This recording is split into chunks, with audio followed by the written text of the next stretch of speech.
ये नापाक मंसूबा सिलेबी जंगों के बाद से यानी सुल्तान सलाहुद्दीन अय्यूबी से जब इन्होंने जंग हारा था उस दिन से इन्होंने मंसूबा बनाया था मुसलमानों से लड़ना नहीं है।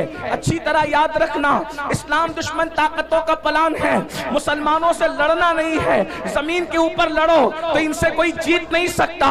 उसकी वजह यह है कि इनके पास हथियार हो ना हो, इनके पास कुव्वत हो ना हो, इनके पास फौज हो या ना हो, मगर इनके सीनों के अंदर एक ऐसी कुव्वत है, इनके सीनों के अंदर एक ऐसी ताकत है जो भूखे पेट भी इनको जितवा देती है, बगैर हथियार के भी इनको जितवा देती है। और वो सबसे बड़ी ताकत कौन सी है? तो इकबाल ने कहा था, ये फाककश के मौत से डरता नहीं जरा, ये फाककश के मौत से डरता नहीं जरा, रूहे मोहम्मद इसके बदन से निकाल। फिक्रे अरब को देके फिरंगी तखज्जुलात, फिक्रे अरब को देके फिरंगी तखज्जुलात, इस्लाम को हिजाजो यमन से निकाल दो। अगर इस्लाम को हिजाज और यमन से निकालना है तो इनके सीने से वो दर्द निकालो जो दर्द उवैस है, वो दर्द निकालो जो दर्द उवैस है, जो सोज़े बिलाल है, जो सोज़े सिद्दीक है, वो निकाल दो ताकि कौम मुस्लिम मुसलमान न रह जाए। याद रखना, मुसलमान कब तक मुसलमान रहता है, मोमिन कब तक मोमिन रहता है, ईमान वाला कब तक ईमान वाला रहता है, जब तक उसके सीने में इश्क रसूल हो, उसके सीने में मोहब्बत रसूल हो। इस्लाम दुश्मन ताकतों का प्लान, उनका मंसूबा, उनकी साजिश ये थी, 900 साल पहले ये मंसूबा बनाया गया था ताकि मुसलमानों के सीने से मोहब्बत रसूल निकाली जाए, इश्क रसूल निकाला जाए और उनके सीनों को इश्क रसूल से खाली कर दिया जाए, मोहब्बत रसूल से खाली कर दिया जाए मुसलमानों। लेकिन जैसे जैसे उन्होंने मेहनत की इश्क रसूल को निकालने की, मोहब्बत रसूल को निकालने की, अल्लाह अकबर, वैसे वैसे उनकी मेहनतें नाकाम होती गई। वो रसूलुल्लाह से दूर करने के लिए तरह तरह के मंसूबे बनाते रहे, तरह तरह की साजिशें करते रहे, लेकिन उनकी हर साजिश नाकाम होती रही। उसकी वजह यह थी कि जब भी वो साजिशें करते अल्लाह के रसूल से दूर करने के लिए, 900 साल पुरानी बात है, हमारे उलमा, हमारे मशाइख, हमारे मुकर्रिरीन जब देखते कि इस्लाम का दुश्मन जो है अल्लाह के नबी से दूर करने के लिए जो है वो माज़अल्लाह कोशिशें कर रहा है, काविशें कर रहा है, तो वो पूरी मेहनत, अल्लाह अकबर, सर से लेकर पैर तक के पूरी मेहनत झोंक देते ताकि लोगों के दिलों में मोहब्बत रसूल पैदा हो, इश्क रसूल पैदा हो, अज़मत रसूल पैदा हो। उसके लिए वो तकरीरें करते हैं, उसके लिए वो किताबें लिखते हैं, उसके लिए वो हुजूर की अज़मतों की महफिलें मुनक्किद करते हैं। लेकिन चलते चलते जब ये सिलसिला 15वीं सदी में दाखिल हुआ तो अब इस्लाम का दुश्मन जो है अपने मंसूबे में कामयाब होता नजर आ रहा है। किस तरह कामयाब होता नजर आ रहा है? पहले उसने ये किया कि रसूलुल्लाह से रोकने के लिए स्पीकर तैयार किए ताकि वो अलग अलग अंदाज से नबी की शान में तौहीन करे, नबी की शान में गुस्ताखी करे, हुजूर पर एतराज करे। लेकिन अल्लाह अकबर, जब वो कामयाब न हो सके तो उन्होंने क्या किया? फिल्में बनाई। और फिल्में इसलिए बनाई ताकि मुसलमान जितनी देर तक फिल्म देखेगा उतनी देर तक अपने नबी के जिक्र से दूर रहेगा। उन्होंने केबल ईजाद किया, मुसलमान जितनी देर तक के केबलों में मसरूफ रहेगा उतना अपने नबी से दूर रहेगा। उन लोगों ने गाने, एक से खूबसूरत गाने ईजाद किए कि जितनी देर तक मुसलमान गाने सुनता रहेगा, गाने गाता रहेगा, अपने आका के जुल्फ और रुखसार के तस्करे से दूर रहेगा। अल्लाह अकबर। उन्होंने हमारे दरमियान, अल्लाह अकबर, 15वीं सदी आते आते गंदी फिल्में ईजाद कर दी। और ये तो इतनी खतरनाक है, इंटरनेट का ये जंगल इतना भयानक और खतरनाक है, इससे शायद ही कोई बच सकता है, बल्कि वही बच सकता है जिसको अल्लाह बचा ले। मेरे प्यारे आका रिसलात व तस्लीम के प्यारे दीवानों, यहाँ हजारों आशिकाने रसूल कहलाने वालों का मजमा है। मैं आपसे पूछना चाहता हूँ, थोड़ा अपने आप में डूब करके सोचो, ऐ मेरी कौम के जवानों, अपने आप में डूब कर सोचो। बताओ, हम 24 घंटे में कितना घंटा रसूलुल्लाह का जिक्र करते हैं, कितना घंटा हुजूर को याद करते हैं, कितना घंटा हुजूर का तस्करा करते हैं। अल्लाह अकबर। हमारी हालत तो ये है कि अल्लाह अल्लाह हमने फेसबुक पर घंटों लगा दिए हैं, लेकिन घंटों हम अपने नबी का जिक्र नहीं कर पाते। हम गानों में बहुत बड़ा वक्त लगा देते हैं, लेकिन उतना वक्त रसूलुल्लाह के जिक्र में नहीं लगा पाते। अब आप मुझे बताएं, जिसका बाप, अब तवज्जो से सुनना, जिसका बाप अल्लाह के नबी से दूर हो जाए, उसके बेटे को रसूलुल्लाह से कौन करीब कर सकता है? जिसकी माँ नबी से दूर हो जाए, अल्लाह अकबर, उसके बेटे को नबी से कौन करीब कर सकता है? बड़ी माजरत के साथ ये हजारों का मजमा देख करके हम आपको दुआ तो दे जा रहे हैं, लेकिन हमारे सीने ठंडे नहीं होते, हमारे कलेजे ठंडे नहीं होते। उसकी वजह यह है कि आजकल बड़ी माजरत के साथ हमारे मुकर्रिर लोग, नातखा लोग, नाजिम लोग, पीर साहब लोग, महफिल सजाने वाले लोग खुश हो रहे। क्यों खुश हो रहे? हजारों आ गए। मैं कहता हूं भाइयों, ये लोग दिल बहलाने आए, ज्यादातर लोग दिल बहलाने आए हैं। वजह, हाँ, कल तक के फिल्म देखकर दिल बहलाते थे, कहा चलो थोड़ा सा वक्त तो मौलाना लोगों से दिल बहला लेंगे, क्या बोलते चलो देखते हैं। इसलिए कि अगर ये अमल के लिए आते, अगर ये अमल के लिए आते तो कौम में इनकलाब पैदा हो चुका होता। इसलिए कि रोजाना जलसे हो रहे हैं, रोजाना तकरीर हो रही है, मुकर्रिर लोग तकरीर करते करते बेचारे इंतकाल कर जा रहे हैं, लेकिन कौम है कि बदलने का नाम नहीं लेती। लेकिन मुझे उम्मीद है हम मायूस नहीं हैं, नहीं इकबाल मायूस अपनी किश्ते वीरा से, नहीं इकबाल मायूस अपनी किश्ते वीरा से, जरा नम हो तो ये मट्टी बड़ी जरखेज है साकी। मेरे भाइयों, अपने दिलों में मोहब्बत रसूल का चिराग जलाओ, अपने सीनों में इश्क रसूल की शम्मा जलाओ और अपने आप को आशिक रसूल बनाओ। उसकी वजह यह है कि जब तुम्हारे सीने में मोहब्बत रसूल होगी, इश्क रसूल होगा, इंशाअल्लाह दुनिया की कोई ताकत आपको ज़ेर नहीं कर सकती, दुनिया की कोई ताकत आपको रुस्वा नहीं कर सकती। कि आप नहीं देखते, अल्लाह अकबर, वो अरब के बोरिया नशीन जब तक उनके सीनों में इश्क रसूल नहीं था, तवज्जो फरमाए, अरब के वो बोरिया नशीन जब तक उनके सीनों में इश्क रसूल नहीं था, वो ऊंट और बकरियों के पीछे चला करते थे।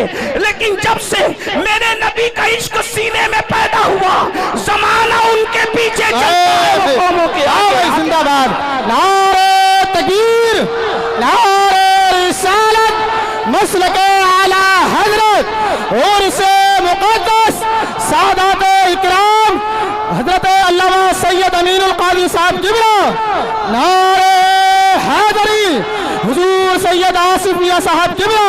वाह भाई, बहुत अच्छा भाई, जिंदाबाद, माशाअल्लाह। ऊंटों और बकरियों के पीछे चलने वाले जिन्होंने पूरी पूरी जिंदगियां ऊंट और बकरियों के पीछे चलते हुए गुजार दिया, जब नबी का इश्क सीने में आया तो पूरी दुनिया उनके पीछे पीछे चलती रही और वो जमाने के आगे आगे चलते रहे।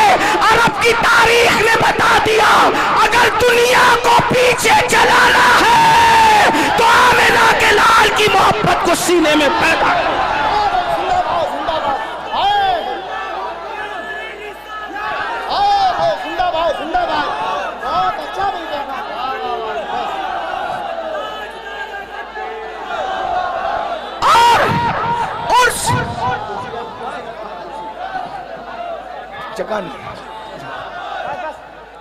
और से मुकद्दस की इस महफिल में मैं आपको पैगाम दे रहा हूं, हथियार उठाकर लोगों को अपने पीछे नहीं चलाया जा सकता, लेकिन सीने में इश्क़े मुस्तफा सजाकर सारी दुनिया को अपने पीछे चलाया जा सकता है।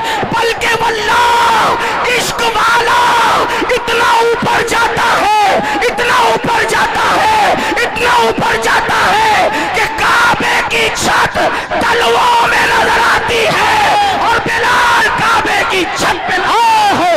जिंदाबाद, जिंदाबाद, वाह भाई, जिंदाबाद, नारे तकबीर, नारे रिसालत, मसलके आला हजरत और से मुक़द्दस सादात इकराम। बहुत अच्छा। आज हर बाप चाहता है मेरा बेटा तरक्की करे, तवज्जो करना उर्स में आने वालों, हर बाप चाहता है मेरा बेटा तरक्की करे, हर माँ चाहती है मेरा बेटा तरक्की करे, हर भाई चाहता है मेरा भाई तरक्की करे, हर इंसान चाहता है मेरी नस्लें तरक्की करे।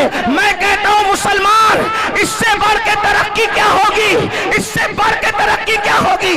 अरे ज्यादा से ज्यादा यही हो सकती है ना कि कोई बादशाह बन जाए, कोई वजीर बन जाए, लेकिन इससे बढ़ के तरक्की क्या होगी कि काबा तलवों के नीचे है और आशिक काबेतुल्लाह के ऊपर है।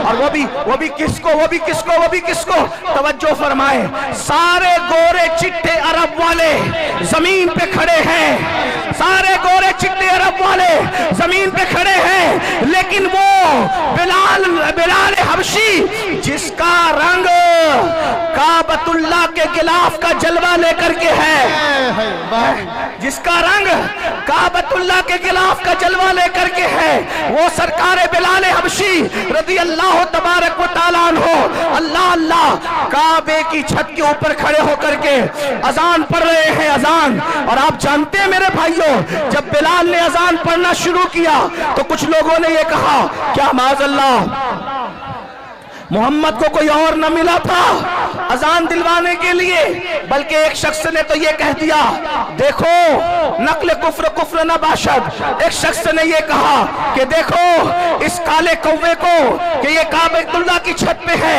लेकिन मुसलमानों जरा गौर करो, जरा सोचो, काबे की छत पे खड़ा करके रसूलुल्लाह ने बिलाल का इम्तिहान लिया। तवज्जो है, इश्क रसूल से बिलाल को बोलो क्या मिली? तरक्की। लेकिन वफादारी मुस्तफा से उनकी तरक्की बच गई। अगर कहीं और रुख फेर लेते तो बात फिर कुछ और हो जाती, और जो होती वो होती जब वो बयान होती, लेकिन ये हुआ नहीं, तो जो हुआ नहीं उसको बयान करना नहीं है। बिलाल का रुख किधर रहा? बोलो किधर रहा? बोले किधर रहा? अब मेरी सुन लो, आप और हम जलील क्यों है?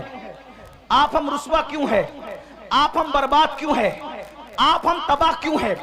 आप हम गालियां क्यों सुन रहे हैं? आपके हमारे घरों पे बिल्डोजर क्यों चल रहे हैं? वजह एक है, बिलाल काबे पे चढ़ के भी नबी की तरफ से रुख नहीं फेरा। बिलाल काबे पे चढ़ के भी नबी की तरफ से रुख नहीं फेरा। और तुम डॉक्टर बनने के बाद नबी से रुख फेर लिए, इंजीनियर बनने के बाद नबी से रुख फेर लिया, मालदार बनने के बाद नबी से रुख फेर लिया, 3 टाइम का अच्छा खाना खाने के बाद नबी से रुख फेर लिया, कीमती कपड़े पहनने के बाद नबी से रुख फेर लिया। बताओ, वो काबे पे चढ़ के इतने ऊंचे पे भी नबी को नहीं भूले, और हम इन सारी गंदगियों के अंदर, गुनाहों की गंदगियों के अंदर अपने नबी को भूल गए, और माल की मोहब्बत में, कपड़ों की मोहब्बत में, डिग्रियों की मोहब्बत में, तिजारतों की मोहब्बत में अपने नबी से हमने अपना रुख फेर लिया। तो नबी से जो रुख फेरता है तो उसका क्या होता है? जिससे जो नबी से रुख फेर लेता है, खुदा की रहमतें उससे अपना मुंह फेर लिया करती है। अब पता चला मेरे आका अलैहिस्सलाम के दीवानों, बिलाल तो काबे पे खड़े होकर भी नबी को भूलना नहीं चाहते, और हम नबी पाक को भूल गए। बताओ हम नबी पाक को कहां याद करते हैं? हम गाने तो गाते हैं, नात नहीं पढ़ते, 3 घंटे की फिल्म तो देखते हैं, हुजूर की सीरत नहीं पढ़ते। मेरे भाइयों, हमारे नबी से बड़ा अजमत वाला कोई है? हमारे नबी से बड़ा बुजुर्ग कोई है? हमारे नबी से आला कोई है? हमारे नबी से अफजल कोई है? अल्लाह की मखलूक में भाइयों उन जैसा कोई है ही नहीं। अल्लाह की मखलूक में उन जैसा कोई है ही नहीं। आपको बताऊं, ये सारे नबी नबी होकर भी हमारे नबी के उम्मती है। सारे नबी होकर भी हमारे नबी के उम्मती है।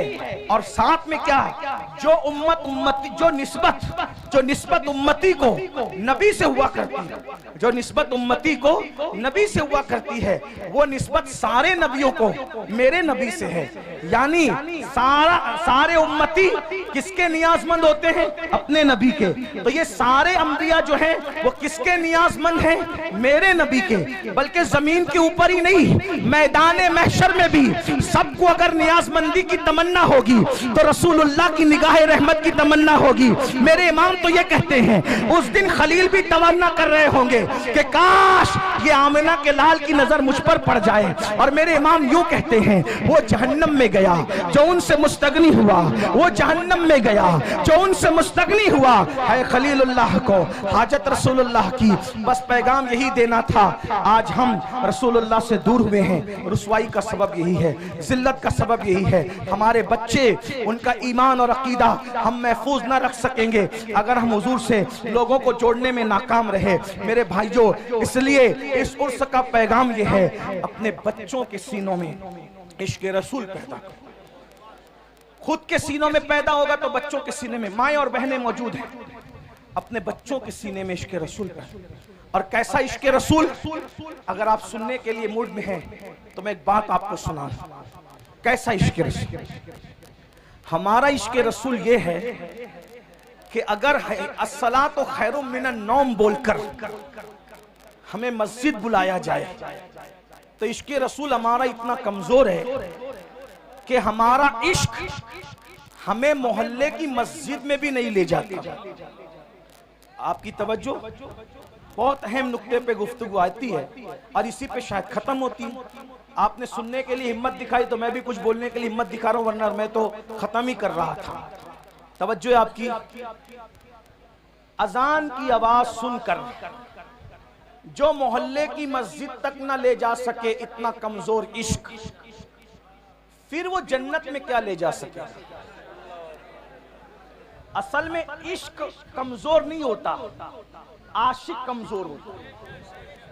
हाँ, जो इतना कमजोर आशिक हो कि वो अजान की आवाज सुन के मोहल्ले की मस्जिद तक न जा सके, वो कभी भी जन्नत तक उसका इश्क उसको नहीं ले जाएगा। कहा किसका इश्क जन्नत तक ले जाएगा?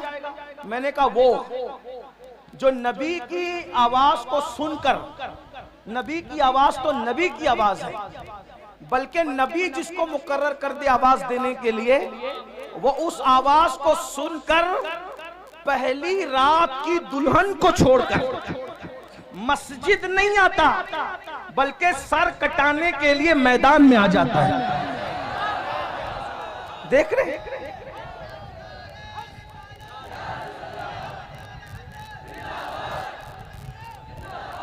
आज लोग इश्क के दुश्मन क्यों हैं? तवज्जो, लोग इश्क के दुश्मन क्यों हैं? जानते हैं जिस दिन तुम आशिक बनोगे कोई टिक नहीं सकेगा, क्योंकि औकात के बराबर में चिड़िए और कौवे उड़ ही नहीं सकते।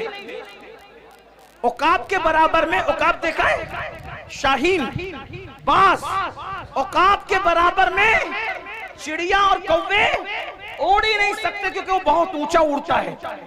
तो लोग चाहते हैं कि औकात न बनने पाए, इसी लोग इश्क के दुश्मन हैं।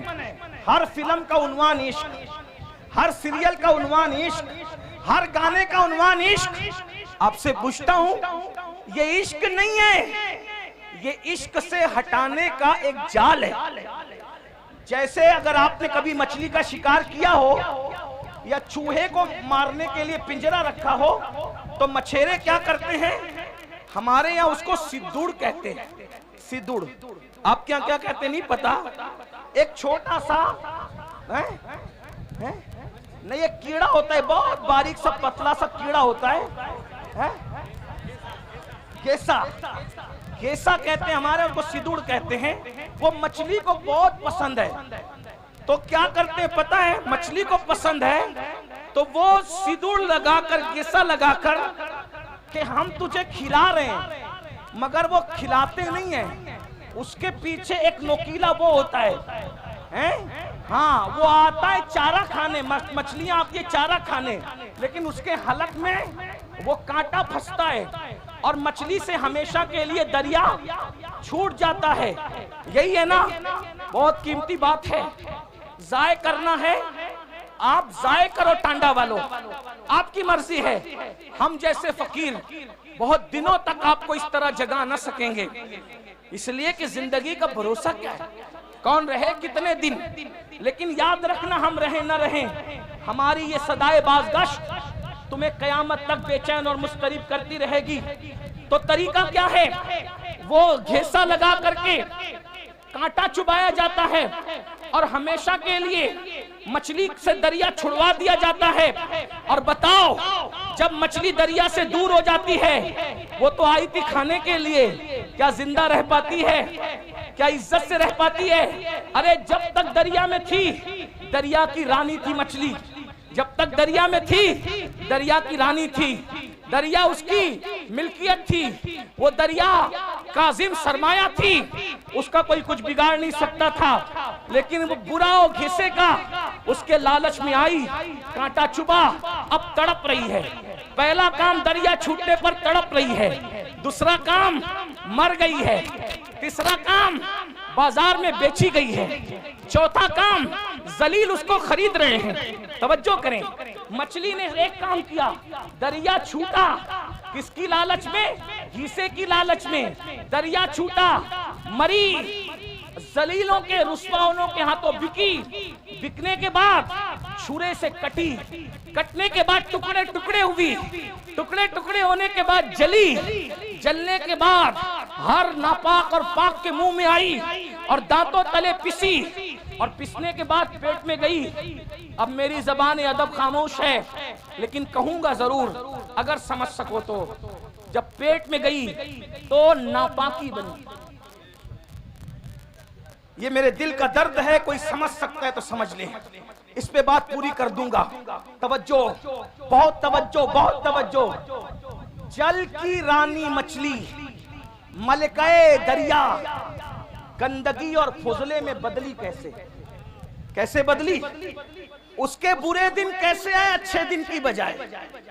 तवज्जो, अच्छे दिन की बजाय मछली के बुरे। कहां तो वो दरिया की रानी थी, कोई उसको कुछ कर नहीं सकता था। बोलो काम किसने बिगाड़ा?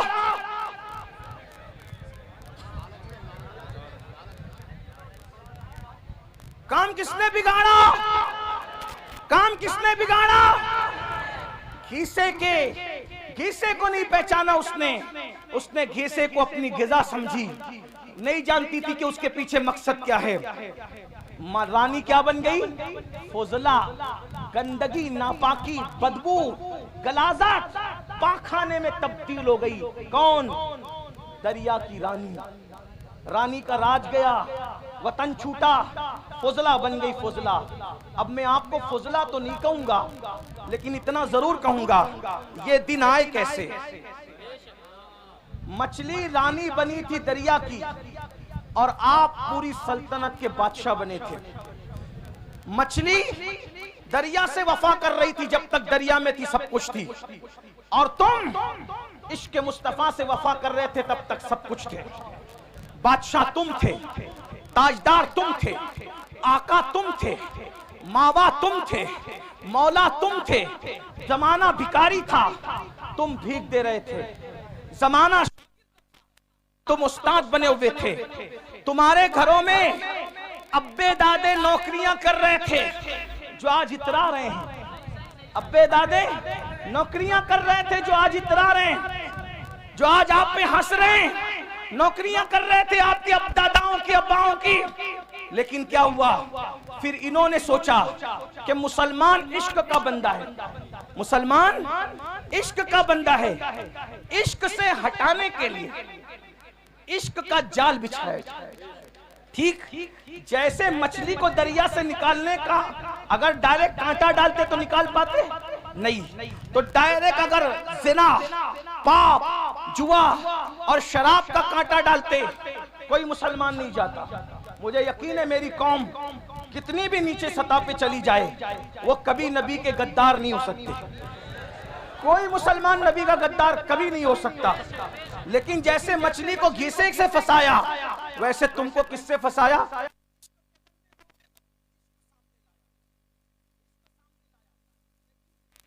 में नाम तो इश्क का था, लेकिन वो इश्क न था। क्यों? इसलिए कि इश्क उसको कहते हैं। इश्क किसको कहते हैं समझ ले। इश्क उसको कहते हैं जो गुमनाम को शोहरत अता करता है। इश्क उसको कहते हैं जो बदनाम को नेकनाम बनाता है। इश्क उसको कहते हैं जो बिगड़े हुए को सुधार देता है। इश्क उसको कहते हैं जो बगदाद का मैखाना छुड़ाकर मक्के के खुदा खाने तक ले जाता है। इश्क उसको कहते हैं जो यतीमों का माल नहीं छिनवाता, बल्कि यतीमों के सर पे हाथ फिरवाता है। इश्क उसको कहते हैं जो मंसूर को मिल जाए तो अपने जमाने के वलियों का इमाम बनता है। अगर साबिर को मिल जाए वो अपना जनाजा खुद पढ़ाता है। अगर बाकी बिल्ला को मिल जाए तो वो नान भाइयों को भी बाकी बिल्लाइयत का मजहर बनाता नजर आता है। हाँ हाँ, इश्क अगर मुजद्दिद अल्फसानी को मिल जाए तो वो जमाने का अल्लाह अकबर इमामुल हुदा बनता नजर आता है, अकबर के फितने को धूल चटाता नजर आता है। इश्क उवैस को मिल जाए तो वो शुतुरबान जो है इतना बुलंद हो जाता है, इश्क वाला कितना बुलंद होता है कि सब नबी से दुआ करवाते हैं। और नबी बिलाल, नबी उवैस के पास अपने सहाबा को भेजकर कहते हैं, जाओ मेरे उवैस को कहना कि मेरी उम्मत के लिए दुआ कर दे। नबी जिससे दुआ करवा रहे हो वो आशिक है, नबी जिससे दुआ करवा रहे हो वो आशिक है। याद रखिए, ये जो इश्क का घिसा डाला गया इश्क नहीं था, क्योंकि ये जिस इश्क की बात कर रहे हैं इसमें तो आदमी जानी बन रहा है, इसमें तो आदमी शराबी बन रहा है, इसमें तो आदमी जुआरी बन रहा है, इसमें तो आदमी माँ बाप का नाफरमान बन रहा है, इसमें तो लड़कियों को लेके भाग रहा है। आशिक लड़की लेके कभी नहीं भाग सकता, और जो आशिक होगा वो लड़की लेके नहीं भागेगा, और जो लड़की लेके भागे